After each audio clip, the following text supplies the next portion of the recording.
দুইটি সময় ঘুমালে আপনি ফকির হয়ে যাবেন, গরিব হয়ে যাবেন।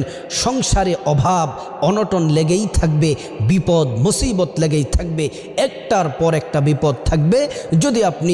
যদি দুইটি সময় আপনি ঘুমান, প্রিয় নবী মুহাম্মদ রাসূলুল্লাহ সাল্লাল্লাহু আলাইহি ওয়াসাল্লাম এই দুইটি সময় ঘুমাতে নিষেধ করেছেন।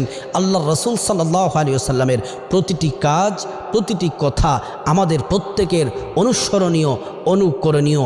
আল্লাহর রাসূল বলছেন, মাগরিবের নামাজের পর থেকে এশারের আগ পর্যন্ত এই সময়টাতে তোমরা ঘুমাবে না। আল্লাহর রাসূলের কথা যদি আমরা না শুনি, বিপদ মুসিবত লেগেই থাকবে। তাহলে মাগরিবের পর থেকে এশা পর্যন্ত পরিবারের কাউকে ঘুমাতে দিবেন না।